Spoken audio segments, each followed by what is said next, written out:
The shot rang out across the dusty plains of Montana Territory, 1878, and Fiona Zimmerman knew in that terrible moment that the homestead she'd fought so hard to keep would soon be stained with her own blood.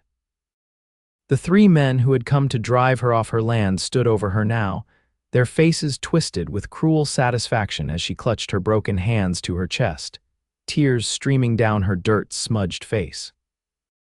"Consider this your final warning," the tallest one said, tucking his pistol back into its holster. "Next time we won't be so generous. Sell to the mining company or they'll be carrying you out in a pine box." They mounted their horses and rode off, leaving Fiona alone with her pain. Her fingers twisted at unnatural angles where they had methodically broken them one by one with the butt of a revolver. She had refused to scream, but now in the silence, sobs racked her body as she staggered to her feet. The homestead had been her father's dream, 160 acres of promising land with a creek running through it. After his passing last winter, the vultures had circled, but Fiona had dug in her heels, determined to make the small ranch work despite being a woman alone in a harsh territory. She stumbled toward her cabin, leaving a trail of blood droplets in the dirt. Inside, she collapsed onto her narrow bed, the pain making her light-headed. The nearest doctor was in Helena, over 20 miles away. She couldn't ride in this condition, and nightfall was approaching. Her horses needed tending, but she couldn't even pour herself water with her mangled hands. Darkness had fallen when the sound of hoofbeats approached her cabin. Fiona's heart pounded with terror. Had they returned to finish the job? She tried to reach for her father's shotgun but cried out as pain shot through her broken fingers. "Hello, the house," a deep voice called out. "Anyone home?" Not the same voice as her attackers. This one had a slight drawl, calm and steady. Still, Fiona remained silent, listening as boots crunched on the packed earth outside. "I saw the smoke from your chimney," the voice continued, "and your horses ain't been watered. Something wrong?" After a long moment, Fiona made her decision. "Doors unlatched," she called weakly. The door swung open slowly, and a tall figure filled the frame, silhouetted against the night sky. He stepped inside, and as he came into the light of the oil lamp, Fiona saw a weathered face with kind eyes beneath a dusty hat. He was perhaps 30, lean and trail-worn, with dark blonde hair that curled slightly at his collar. His eyes widened as he took in her appearance, lingering on her bloodied, misshapen hands. "Name's Dawson Everett," he said quietly. "Looks like you've had some trouble." "That's one way of putting it," Fiona replied, attempting a brave smile that turned into a grimace. He crossed the small cabin and knelt beside her bed, his movements gentle and deliberate as though approaching a wounded animal. "May I?" he asked, gesturing toward her hands. Fiona nodded, too exhausted to protest. With surprising tenderness, Dawson examined her injuries, his face hardening as he took in the extent of the damage. "They broke my hands," she said simply. Meeting his eyes, Dawson's jaw tightened, but his voice remained steady. "Then I'll teach you how to heal with mine," he said, rising to his feet. "First things first, we need to set those bones before they heal wrong." He moved about her cabin with quiet efficiency, finding clean cloth for bandages and boiling water. From his saddlebags, he produced a small tin of salve and a flask of whiskey. "This is going to hurt something fierce," he warned. Offering her the flask, Fiona took a swig, wincing at the burn. "Why are you helping me?" "Man I used to ride with was an army doctor," Dawson explained, carefully beginning to straighten her fingers. "Taught me a thing or two about field medicine. As for why..." He paused, his eyes meeting hers.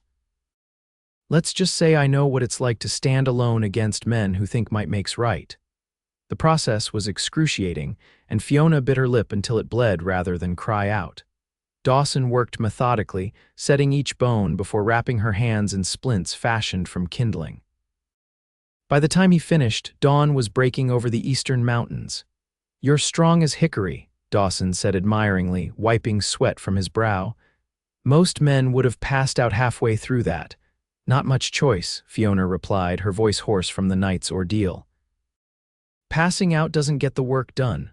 "And what work is that?" "This ranch. My father homesteaded this land.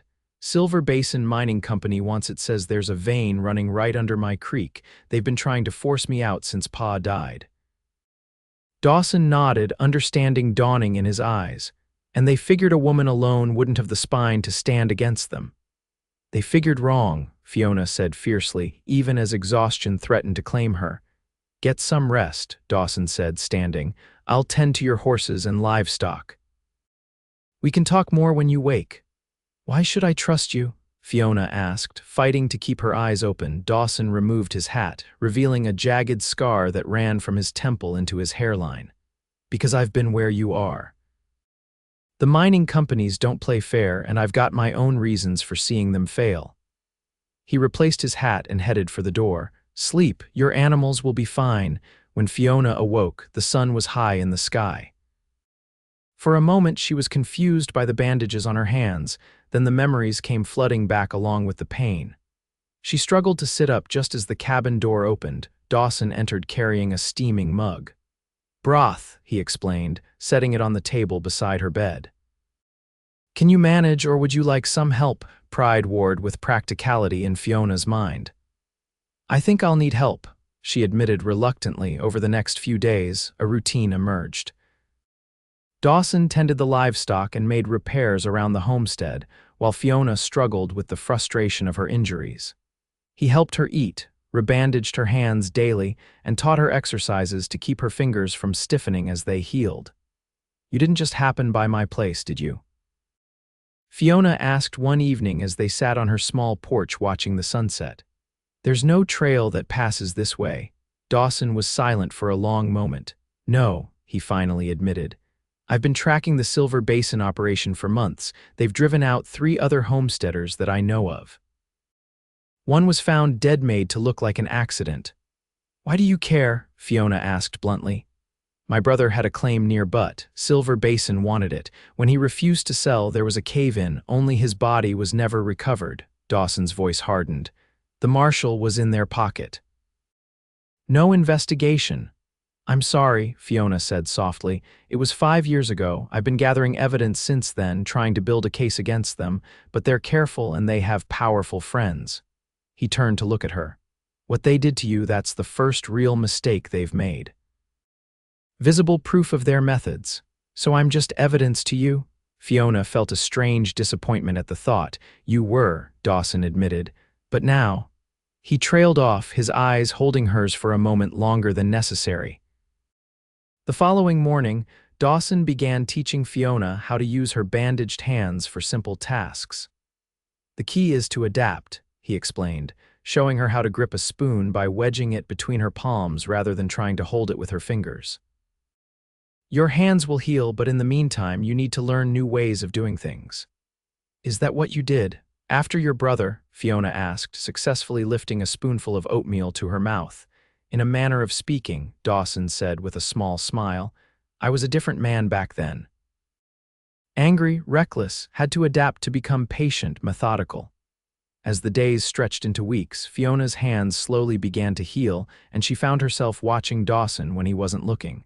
The way sunlight caught in his hair as he repaired her corral fence. The gentle way he handled her horses.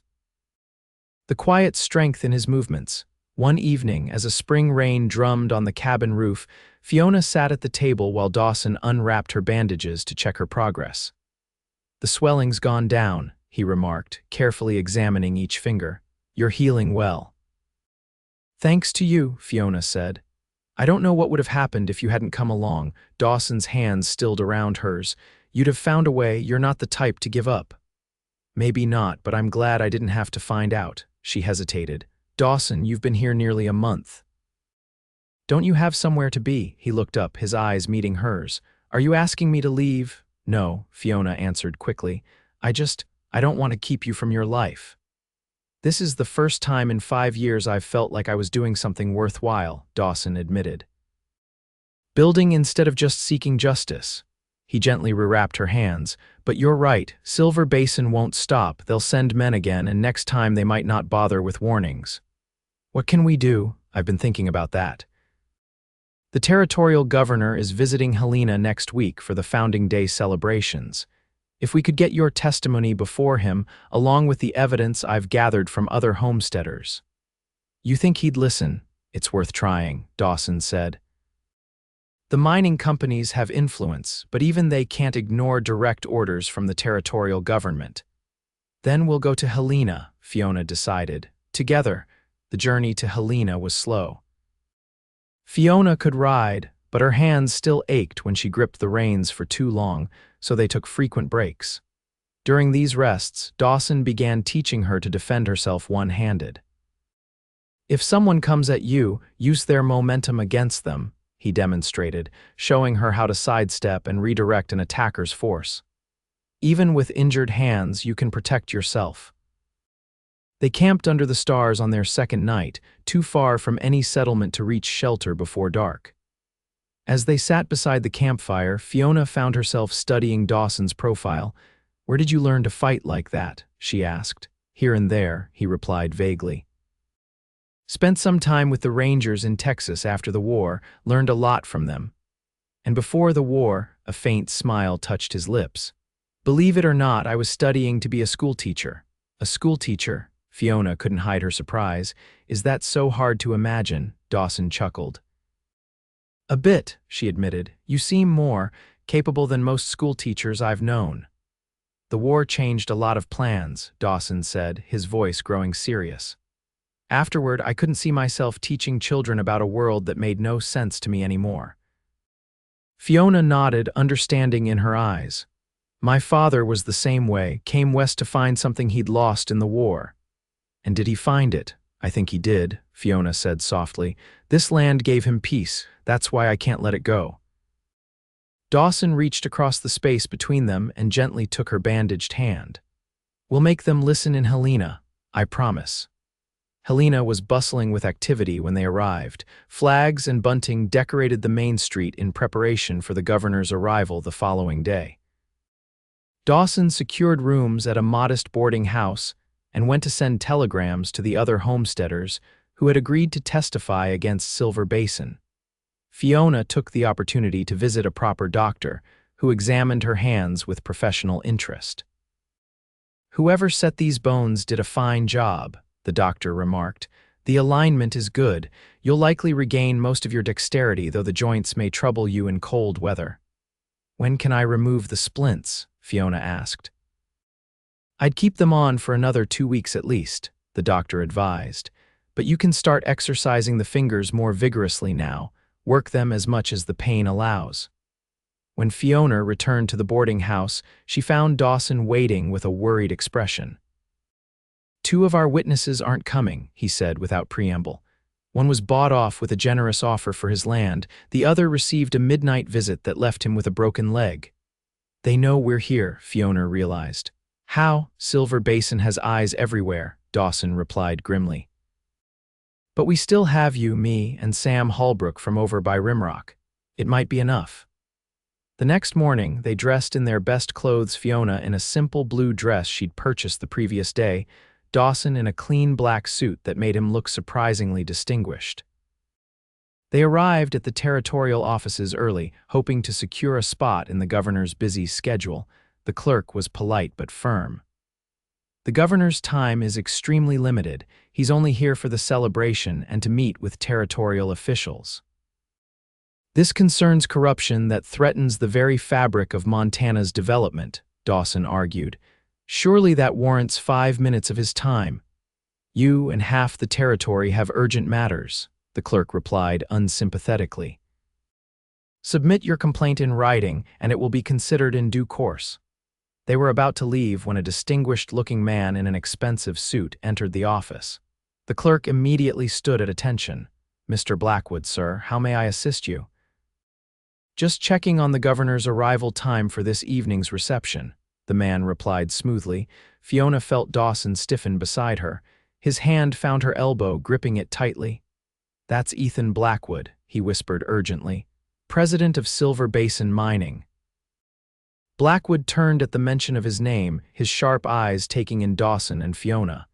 For a brief moment, recognition flickered across his face as he noted Fiona's bandaged hands. "Have we met?" he asked pleasantly, though his eyes remained cold. I believe your men have, Fiona replied before Dawson could stop her. She held up her bandaged hands. They left quite an impression. Blackwood's expression didn't change, but a muscle twitched in his jaw. I'm afraid I don't know what you're talking about, miss. Zimmerman, Fiona Zimmerman. Owner of the Willow Creek homestead that your company is so eager to acquire. Ah, Blackwood said, understanding dawning. I recall the property. There have been some misunderstandings with local representatives. Perhaps we could discuss this privately. There's nothing to discuss, Dawson interjected. Except perhaps with the governor and a federal marshal present. Blackwood studied Dawson for a long moment. I don't believe I caught your name, sir. Everett, Dawson Everett. Something changed in Blackwood's eyes, a flicker of genuine surprise quickly masked. Interesting. Well, Mr. Everett, Miss Zimmerman, I would strongly advise you to reconsider your approach. The territorial courts tend to favor development over sentimentality. With a tip of his hat, Blackwood departed, leaving a heavy silence in his wake. He recognized your name, Fiona said quietly as they left the building. Yes, Dawson agreed, his expression grim, which means we need to move quickly. If we can't get to the governor through official channels, we'll have to find another way. That evening, Helena's elite gathered at the Grand Hotel for a reception honoring the governor. Dawson and Fiona watched from across the street as carriages arrived carrying finely dressed men and women. We'll never get in there, Fiona said dejectedly. There are guards at every entrance. Not every entrance, Dawson replied, a faint smile playing at his lips.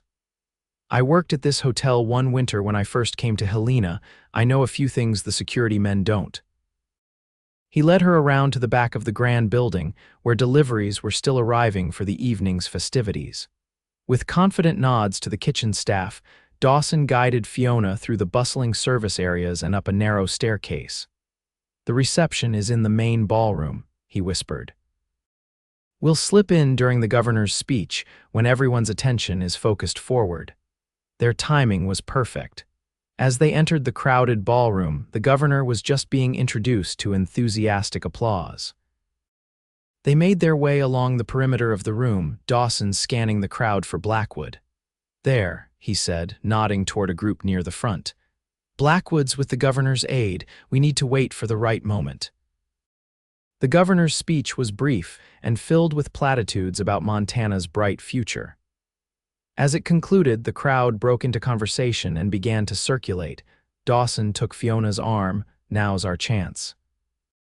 They intercepted the governor as he moved toward the refreshment table, Dawson stepping directly into his path.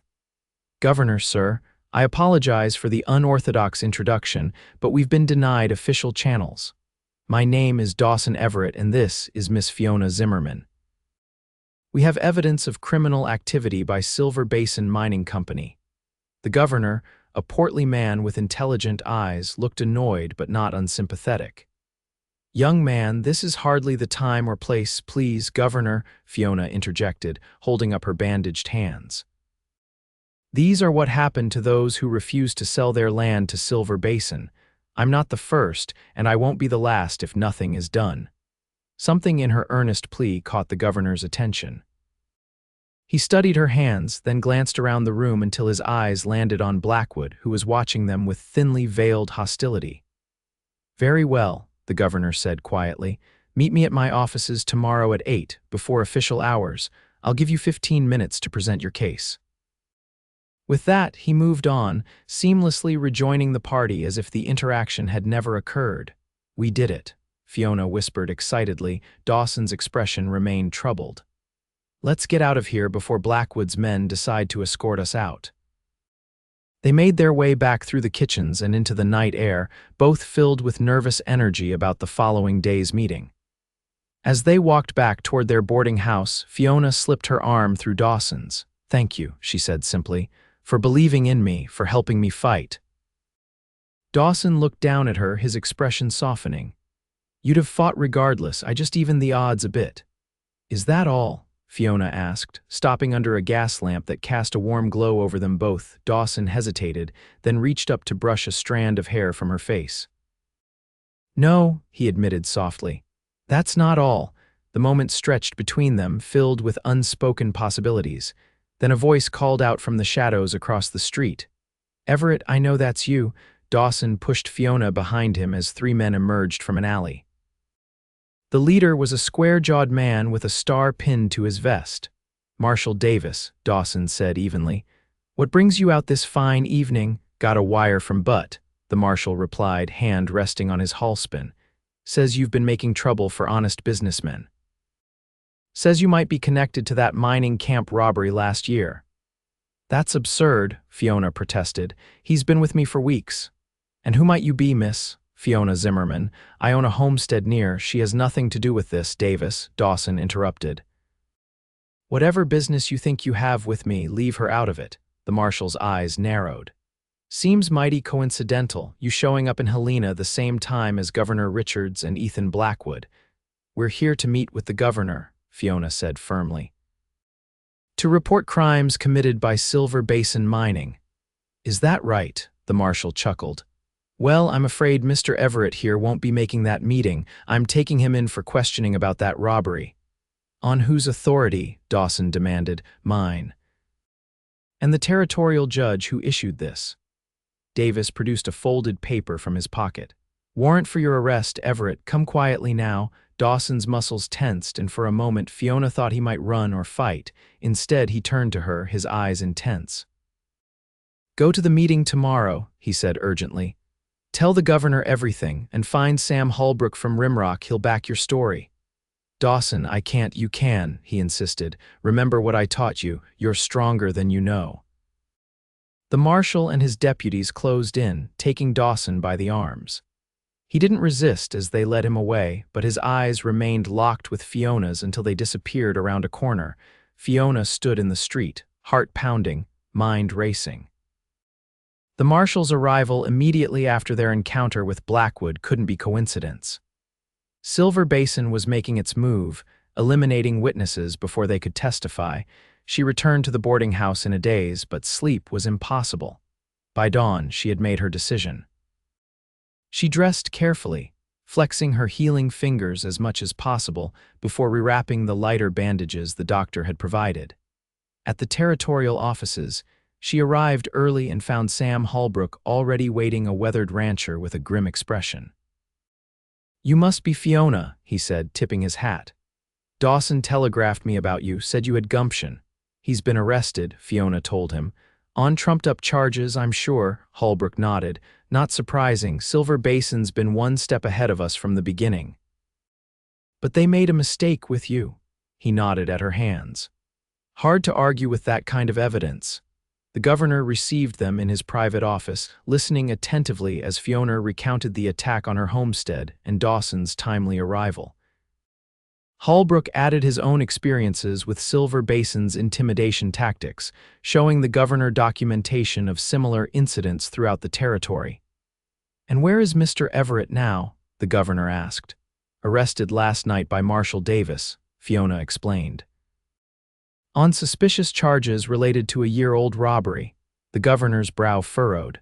"Davis isn't known for his impartiality when it comes to the mining interests." He sighed heavily. "What you've shown me is disturbing but not entirely surprising." The territorial legislature has been debating stricter regulations on the mining companies. "With respect, Governor, we need more than debate," Fiona said firmly. "We need action. Silver Basin has hurt people, killed people, and they'll continue unless they're stopped." "What would you have me do, Miss Zimmerman? I can't simply shut down a company on the basis of accusations, even compelling ones." "Send a federal marshal," Holbrook suggested. "Someone not in their pocket, investigate the claims properly." "And in the meantime," Fiona added, "release Dawson Everett. The charges against him are clearly retaliatory." The governor studied them both for a long moment. "Very well. I'll telegraph the federal authorities in Washington today. As for Mr. Everett." He wrote something on an official letterhead and sealed it. "Take this to the jail. It's an executive order for his immediate release pending review of the charges." Hope swelled in Fiona's chest as she took the envelope. "Thank you, Governor. Don't thank me yet," he replied soberly. "Silver Basin has powerful friends, even in Washington. This fight is far from over." At the jail, Marshal Davis was predictably reluctant to honor the governor's order. This could be forged, he objected, turning the paper over in his hands. Then by all means, confirm it with the governor himself, Fiona suggested coolly. I'm sure he'd be interested to hear about your reluctance to follow a direct order. Davis glared at her but eventually relented, ordering a deputy to fetch Dawson from the cells. When Dawson emerged, Fiona's heart clenched at the sight of a dark bruise on his jaw. Resisted arrest, Davis explained with a smirk when he saw her expression. He did no such thing, Fiona retorted. I was there. Must have happened during processing, the marshal said, shrugging. Dangerous criminals require firm handling. Dawson said nothing until they were outside the jail, walking swiftly toward the boarding house. You did it, he said finally, genuine admiration in his voice. You got the governor to listen, we did it, Fiona corrected him. And it's just the beginning. He's sending for federal marshals to investigate Silver Basin. Dawson's pace slowed. Then we don't have much time. Blackwood won't take this lying down. Once word gets out about the investigation, evidence will start disappearing along with witnesses. What are you suggesting? We need to gather everything we can before Blackwood knows what's happening. My brother kept journals documenting Silver Basin's pressure tactics. They're hidden at my camp in the hills. And there's a former Silver Basin foreman in Virginia City who was fired for objecting to their methods, if we can get to him before they do. Then we should split up, Fiona decided. I'll go to Virginia City, you retrieve the journals. Dawson shook his head firmly. No, it's too dangerous. Blackwood's men will be looking for both of us now. Which is why splitting up makes sense, Fiona argued. They can't follow both trails. Besides, I can handle myself. She flexed her bandaged hands. You taught me, remember? The pride in Dawson's eyes was unmistakable, but concern still clouded his features. Fiona, I'm not asking permission, Dawson, she said gently. I'm telling you my plan. A slow smile spread across his face. You really are the most stubborn woman I've ever met. I'll take that as a compliment, Fiona replied, smiling back. They parted ways the following morning, Dawson heading into the mountains while Fiona took the stagecoach to Virginia City. Their plan was to rendezvous in 3 days at a way station halfway between the two towns. Virginia City was smaller than Helena, but no less lively, with its mining history evident in the weathered buildings and prosperous saloons. Fiona found lodging at a respectable boarding house and began making inquiries about the former foreman, Frank Willis. It took most of the day to locate him. Willis had fallen on hard times since leaving Silver Basin, finding work as a livery stable hand.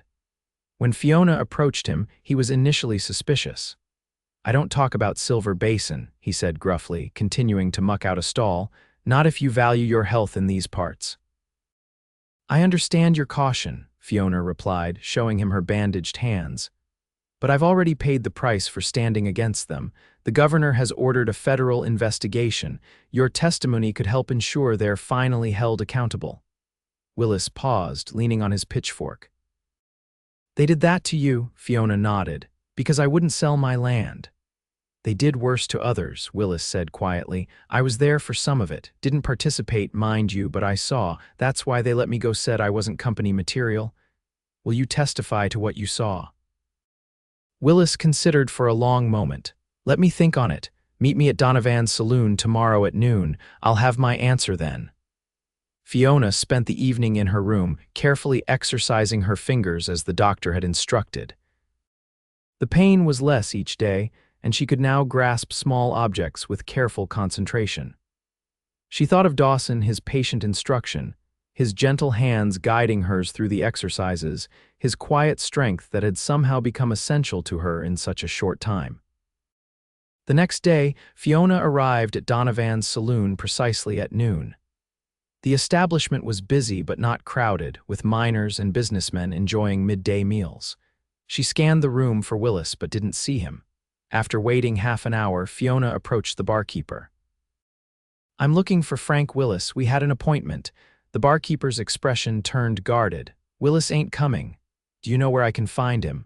Lady, if you're smart, you'll forget you ever heard the name Frank Willis. He leaned closer. Some men came looking for him last night. Rough types. Willis cleared out his room and was gone before sunrise. A chill ran down Fiona's spine. Somehow, Silver Basin had learned of her meeting with Willis. The net was closing around them faster than she'd anticipated. She left the saloon quickly, feeling exposed on the busy street. If they knew about Willis, they might know about her too. She needed to get back to the boarding house, gather her things, and leave for the rendezvous point immediately. As she rounded the corner to her boarding house, a familiar figure caught her eye. Leaning against a hitching post was one of the men who had broken her hands, the tall one who had delivered the final warning. He was watching the boarding house entrance with patient attention. Fiona ducked back around the corner, heart racing. Her belongings would have to be abandoned. She needed to get out of Virginia City now. She made her way to the livery stable, where she'd left her horse. To her relief, the stable boy was alone, and she was able to claim her mount without incident.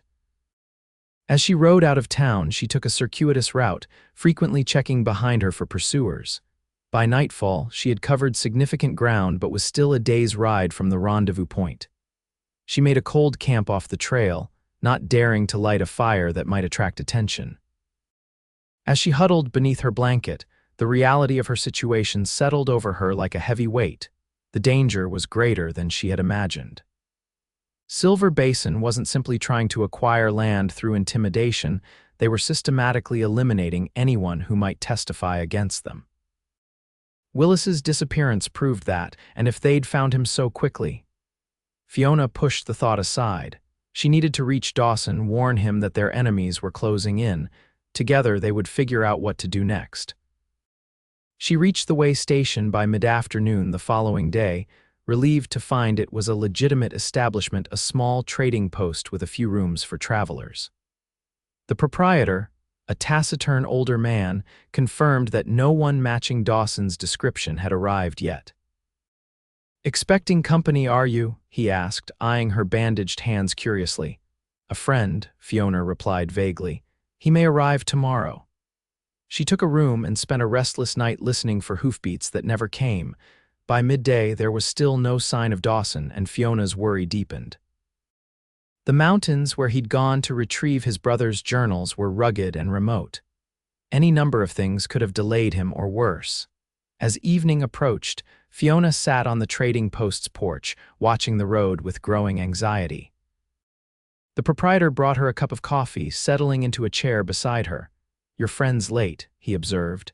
"Yes," Fiona agreed, not elaborating. "Trouble follows some folks," the old man continued, sipping his own coffee.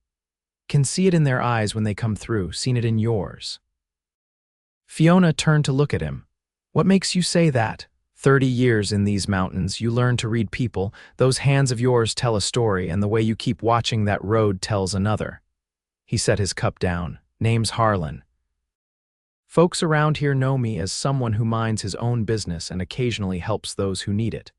Fiona hesitated, then made a decision. "My friend and I are gathering evidence against Silver Basin Mining. They've been forcing homesteaders off their land using whatever means necessary." Harlan nodded slowly. "Heard stories. Nothing I could prove, mind you, but rumors travel even out here. They found one of our witnesses in Virginia City, made him disappear before he could testify. Now my friend is overdue, and I'm worried they might have found him too." "These mountains are tricky," Harlan offered. "Could be he's just delayed by weather or a lame horse, or he could be in trouble," Fiona said, standing suddenly. "I can't just sit here waiting, I need to look for him." "Night's coming on," Harlan warned. "These hills ain't forgiving in the dark." "I don't have a choice," Fiona insisted. "Which trail leads into the mountains?" Harlan studied her for a long moment, then sighed heavily. "At least wait till first light. I know these mountains. I'll go with you." Fiona wanted to argue but recognized the wisdom in his words. "First light," she agreed reluctantly. They set out at dawn, following a narrow trail that wound its way into the pine-covered slopes. Harlan led the way, occasionally pointing out landmarks or telling stories about the area. Fiona listened with half an ear, her attention focused on scanning the trail for signs of Dawson's passage. By midday, they had climbed high enough to see for miles across the valley below. Harlan called a halt near a small spring. "Your friend have a camp up here somewhere." He asked as they watered the horses. He said it was in a box canyon near an old mining claim, Fiona replied. That's all I know. Harlan nodded thoughtfully.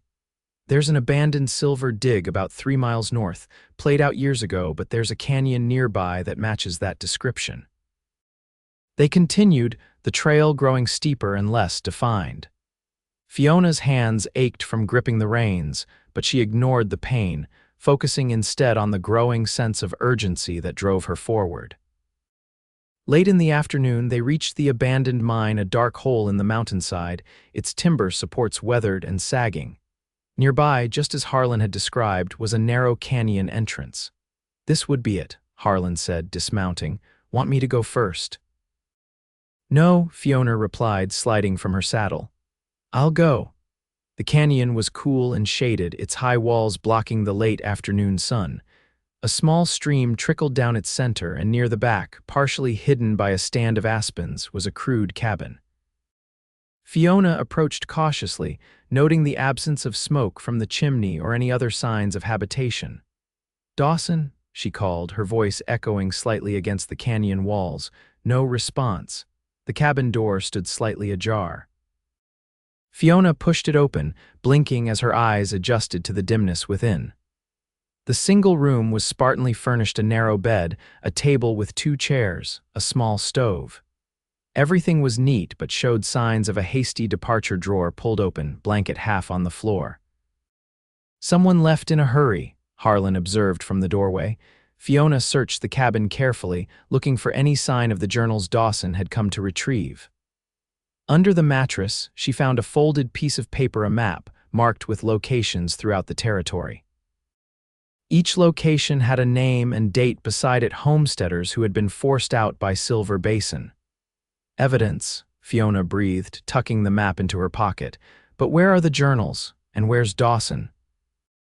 Outside the cabin, they searched for tracks or any indication of which way Dawson might have gone. The soft ground near the stream revealed multiple boot prints. At least 3 different men had been there recently. Looks like your friend had company, Harlan said grimly, examining the tracks. And judging by these marks here, someone was dragged. Fear clutched at Fiona's heart. They found him, just like they found Willis. These tracks lead out of the canyon, Harlan noted, heading east toward Helena. If they took him, that's where they'd go. Then that's where we're going too, Fiona said determinedly. It'll be dark soon, Harlan warned. And Helena's a day's hard ride from here. I don't care, every minute counts now. Harlan studied her face, then nodded. We'll need supplies. My trading post isn't far off the trail to Helena. We can stop there, get what we need, and push on. They rode through the gathering dusk, Fiona's mind racing with possibilities, each more terrible than the last. Dawson had become more than an ally in her fight against Silver Basin. He had become essential to her, in ways she was only beginning to understand. The thought of losing him now was unbearable. At the trading post, Harlan quickly gathered supplies while Fiona checked her horse's shoes and saddle. As they prepared to depart, the sound of approaching riders made them both freeze. Get inside, Harlan ordered quietly. Could be anyone, but let's not take chances. From the trading post's window, Fiona watched as 3 riders emerged from the twilight. Even in the fading light, she recognized the lead rider, the tall man she'd seen in Virginia City, one of those who had broken her hands. Silver Basin men, she whispered to Harlan. The one in front was at my homestead. He's the one who did this. She held up her bandaged hands. Harlan's expression hardened. Stay here, I'll deal with them. No, Fiona caught his arm. They're dangerous, and if they're here, it means they're still looking for me, which means Dawson might still be alive. We need to find out what they know. The riders dismounted, approaching the trading post with confident strides. Harlan stepped onto the porch to meet them, his manner casual. Evening, gentlemen. Trading post's closing up, but I can help you with essentials if you're in need. Looking for a woman, the tall man said without preamble. Riding alone, bandaged hands, seen anyone like that? Can't say that I have, Harlan replied easily. Not many women travel these roads alone. The tall man's eyes narrowed suspiciously. Mind if we look around? She might have passed through without your knowledge. It's a small place, Harlan said, blocking the doorway, and I don't miss much, but you're welcome to water your horses at the trough around back. The men exchanged glances, clearly unconvinced. The tall one leaned closer to Harlan. Listen carefully, old man. That woman is wanted for theft and assault. There's a reward for information leading to her capture. You sure you haven't seen her? Inside, Fiona's mind raced. They were fabricating charges against her, just as they had with Dawson. And if they were still searching, it meant they hadn't found her at Virginia City. But what about Dawson? Were they searching for him too, or had they already found him? Harlan stood his ground. Mighty interesting, but like I said, no woman matching that description has passed through. For a tense moment, it seemed the men might force their way in. Then the tall one shrugged. If you do see her, there's good money for anyone who helps us find her. We'll be in Helena at the Silver Basin office. He turned to go, then paused. Oh, and we're also looking for a man tall, fair-haired, goes by Everett. Same reward applies. After they rode away, Fiona emerged from her hiding place, her heart pounding. They don't have him, she said, hope rising in her voice. If they're still looking for Dawson, it means he escaped. Or they're looking for accomplices, Harlan cautioned. Don't get ahead of yourself. We need to get to Helena, Fiona insisted. If Dawson is free, that's where he'll go to warn the governor that Silver Basin is eliminating witnesses. They rode through the night, taking turns leading while the other dozed in the saddle. By dawn, the distant buildings of Helena were visible in the valley below. They approached cautiously, aware that Silver Basin men could be watching the main roads. We need to find out if Dawson made it here, Fiona said as they rested the horses on a ridge overlooking the town. But Silver Basin will be watching for both of us now. I can go in alone, Harlan offered. No one's looking for an old traitor. Fiona shook her head. It's too dangerous. We need another way. They decided to circle around to the southern edge of town, where the residential neighborhoods offered more cover. From there, they could make their way to the territorial offices to find out if Dawson had contacted the governor. As they approached a modest house near the outskirts of town, the door suddenly opened and a familiar figure emerged. Fiona's heart leapt to her throat as she recognized Dawson, his face bruised but very much alive. "Dawson," she called, unable to contain herself. He spun toward her voice, his hand dropping instinctively to his hip where a gun would normally be. When he saw her, his expression transformed from wariness to overwhelming relief. "Fiona," he breathed, striding toward her as she dismounted. His arms enveloped her in a fierce embrace that spoke volumes about the fear they had both endured. "I thought they'd found you too." "They almost did," she admitted, pulling back to look at him. "What happened to you?" "I went to the canyon and found signs of a struggle." "Silver Basin men," Dawson confirmed grimly. "They were waiting for me, must have followed my trail from Helena. They took me by surprise, but I managed to escape during the night. Been hiding here with a friend, a former ranger I served with." "The journals," Dawson's expression fell. "They got them, along with most of the other evidence I'd gathered over the years." His hand touched his pocket. "All I managed to save was this." He produced a small leather-bound book, my brother's last journal. The most damning one details of Silver Basin's methods, names of officials they bribed, even records of homesteaders who disappeared. Fiona reached into her own pocket and pulled out the map she'd found. "I found this at your cabin. It might help too." Dawson's eyes widened as he unfolded the map. "This is even better than I remembered. It shows a pattern Silver Basin's acquisitions following the silver vein they are after." He looked up, a new determination in his eyes. "With this and the journal, we have enough to convince the governor to act immediately." "Then let's go," Fiona said. "But carefully, Silver Basin men are in town looking for both of us." Harlan, who had been keeping watch, spoke up. "We should split up. 3 riders together will attract attention.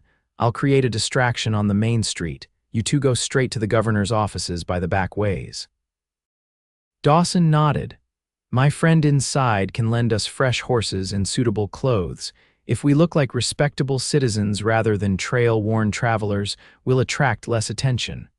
The plan worked better than they could have hoped. Dressed in borrowed finery, Fiona in a modest blue dress with gloves to hide her bandages. Dawson in a businessman's suit with a hat to shadow his bruised face. They made their way through Helena's quieter streets while Harlan's distraction, a staged confrontation with one of the Silver Basin men, drew attention on the main avenue. At the territorial offices, they requested an urgent meeting with the governor, claiming to have sensitive information regarding territorial security. The clerk, recognizing Fiona from their previous visit, ushered them in without delay. Governor Richards listened gravely as they presented the evidence, the journal, the map, and Fiona's first-hand account of Silver Basin's methods. When they finished, he sat in silence for a long moment, tapping his fingers on the polished surface of his desk. "What you've brought me constitutes serious charges," he said finally. "Conspiracy, assault, possibly even murder, but Blackwood is a powerful man with powerful friends even in Washington." "With respect, Governor," Dawson said firmly, "this is bigger than politics.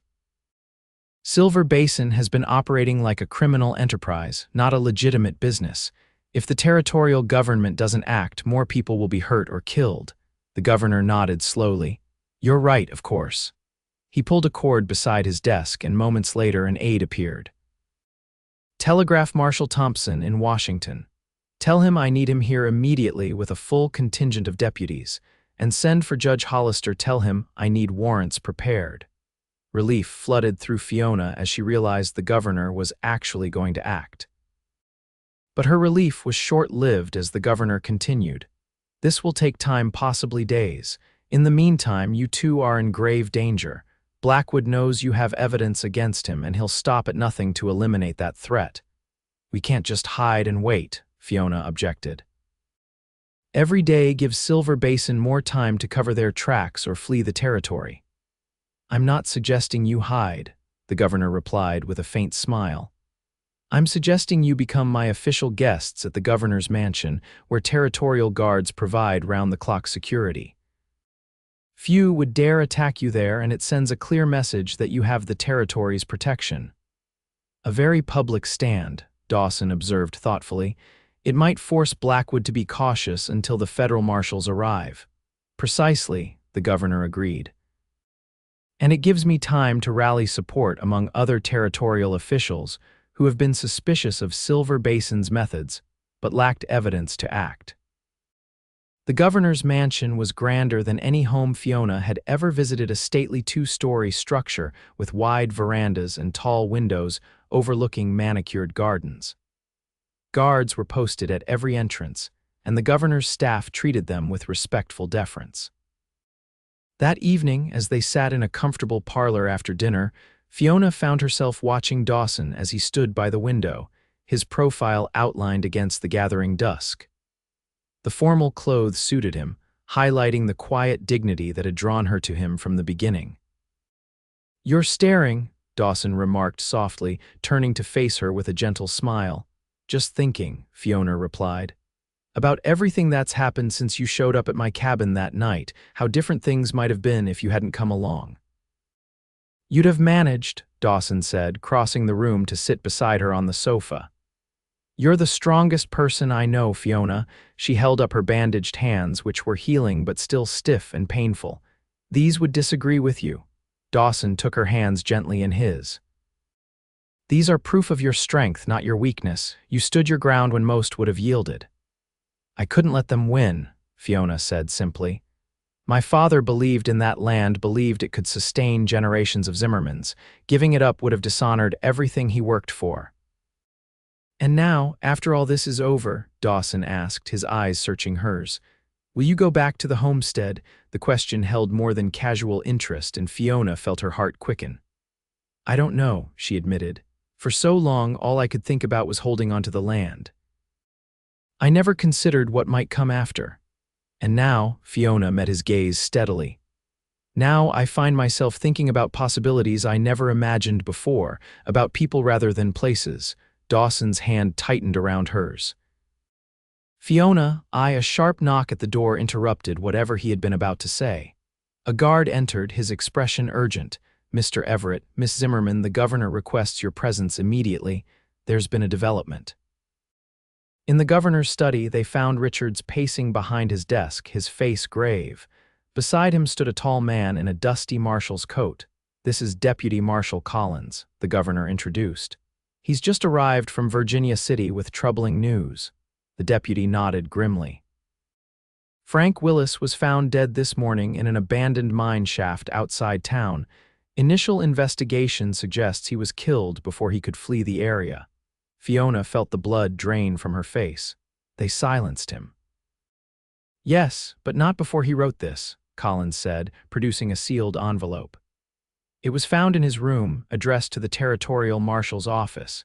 Inside is a sworn affidavit detailing Silver Basin's illegal activities during his employment with them. Names, dates, specific incidents, all of it notarized by a local judge the night before he disappeared. Willis knew they were coming for him, Dawson realized aloud. He made sure his testimony would count even if he couldn't deliver it in person. The governor nodded solemnly. "His death is a tragedy, but ironically, it strengthens our case. Murder is a federal crime, one that even Blackwood's political connections can't easily dismiss." "What happens now?" Fiona asked. "Marshal Thompson and his men will arrive tomorrow," Collins replied. "In the meantime, I've stationed deputies at Silver Basin's offices and Blackwood's residence. No one leaves without our knowledge. And you too," the governor added, "will remain here under guard. Your safety is paramount not just for your own sakes, but because your testimony is essential to the case." That night, unable to sleep despite the comfort of the guest room, Fiona found herself drawn to the mansion's garden. The night air was cool and fragrant with the scent of flowering shrubs, and the moon cast long shadows across the manicured lawns. She wasn't surprised when Dawson appeared beside her on the garden path. Somehow she had known he would come. "Couldn't sleep either?" he asked quietly. Fiona shook her head. "Keep thinking about Willis, about how easily it could have been either of us." "But it wasn't," Dawson said firmly, "and his sacrifice won't be in vain. Blackwood will answer for everything he's done." They walked in companionable silence for a while, the gravel path crunching softly beneath their feet. The territorial guards were visible at the garden's perimeter, their presence a reminder of the danger that still surrounded them. "What will you do when this is over?" Fiona asked finally, echoing his earlier question. "After Silver Basin is brought to justice." Dawson was quiet for so long that Fiona wondered if he would answer. When he did, his voice was soft but resolute. "For 5 years, my life has been defined by seeking justice for my brother. I never let myself think beyond that goal." He turned to face her, his expression visible in the moonlight. "But now I find myself thinking about a future I never dared imagine before." "What kind of future?" Fiona asked, her heart beating rapidly. "One with purpose beyond vengeance, maybe even." He hesitated, then continued more softly, "One with love." Fiona's breath caught in her throat as Dawson reached for her hands, cradling them gently in his own. "When I found you that night, broken but unbowed, something changed in me," he continued. "You reminded me that there's more to life than justice, there's also healing, rebuilding, moving forward." "Dawson," Fiona whispered, emotion making her voice unsteady. "I know it's soon," he said quickly, "and there's still danger ahead. But when this is over, if you'll have me, I'd like to help you rebuild your homestead, or build something new together, whatever you want." Fiona looked down at their joined hands, her still bandaged, his strong and capable. "When you found me, you said you'd teach me to heal with your hands," she reminded him softly. "And you did, but you've given me so much more than that." She leaned forward, closing the distance between them, and pressed her lips to his in a gentle kiss that held both promise and certainty. "Whatever comes next," she said as they parted, "I want to face it with you." The arrival of Marshal Thompson the following day brought a flurry of activity to Helena. The federal marshals, working with territorial authorities, moved quickly to secure evidence and apprehend key Silver Basin employees. Blackwood himself was arrested at his office, his protests about political connections falling on deaf ears as he was led away in handcuffs. For Fiona and Dawson, the next weeks were a blur of depositions, testimony, and legal proceedings. Other homesteaders came forward with their own stories of intimidation and violence, emboldened by the knowledge that the territorial government was finally taking action. The preliminary hearings were conclusive enough that Judge Hollister ordered Blackwood and his associates held without bail pending a full trial. The evidence was overwhelming. Willis's affidavit, the journal, the map, and testimony from numerous victims painted a clear picture of a criminal enterprise operating under the guise of a legitimate business. As summer turned to autumn, Fiona found herself standing once again on the porch of her homestead. The cabin had weathered the months of her absence well, though the garden had gone wild and the corral needed repairs. Beside her, Dawson surveyed the property with an appraising eye. "It's a good piece of land," he remarked. "Your father chose well." "He did," Fiona agreed. "Though I think he would understand if I decided not to stay." Dawson turned to her, a question in his eyes. "Is that what you want?" Fiona looked out over the rolling meadow to the creek that sparkled in the afternoon sunlight. "I've been thinking about what this land could be, not just a homestead for one family, but perhaps something more." "What do you have in mind?" "A fresh start for others like us," Fiona explained, warming to the idea as she spoke. "People pushed off their land by companies like Silver Basin. There's room here for several families. We could build a small community stronger together than any of us would be alone." Dawson's smile widened as he listened. "A sanctuary." "Exactly," Fiona nodded. "A place to heal and rebuild." She held up her hands, now free of bandages though still bearing the scars of her ordeal. "Like these, not what they were before, but strong in their own way." Dawson took her hands in his touch as gentle as it had been that first night when he'd tended her injuries. "I think it's a fine idea," he said softly, "and I'd be honored to help build it if you'll have me as a partner." Fiona smiled, twining her fingers with his. "I can think of no one I'd rather have by my side." They were married the following spring in a simple ceremony attended by Harlan, Sam Holbrook, and the first 3 families who had joined their growing community. Governor Richards himself made the journey from Helena to officiate, commenting on the poetic justice of a new settlement rising from Silver Basin's failed attempt to seize the land. By their first anniversary, the community had grown to include a school, a trading post run by Harlan, who claimed to be too old to learn new tricks, and a dozen sturdy cabins clustered along the creek. They called the settlement Healing Hands, a name that always made Fiona smile when she remembered the words Dawson had spoken on that fateful night. On a warm summer evening, 5 years to the day since Dawson had first found Fiona with her broken hands, they sat together on the porch of their expanded cabin. Their 3-year-old daughter slept peacefully inside, while their infant son dozed in Fiona's arms.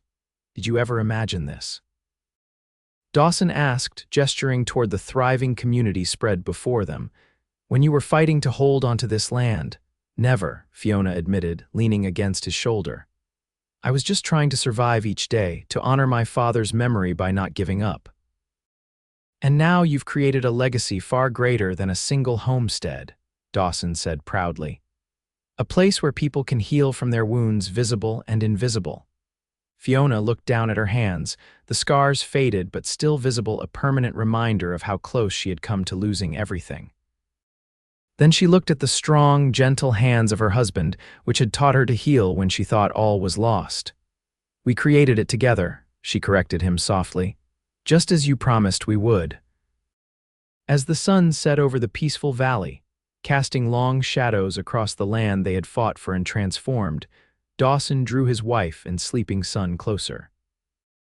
Beyond them, the lights of their community began to twinkle in the gathering dusk, each one representing a family that had found sanctuary and purpose in this place of new beginnings. "They broke my hands," Fiona whispered, echoing the words she had spoken that first night, "but you taught me how to heal with yours. And together, we've built something stronger than either of us could have imagined alone."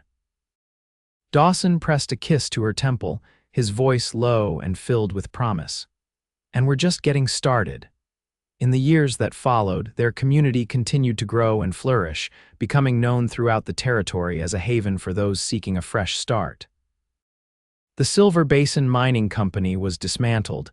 Its assets used to compensate the homesteaders it had wronged.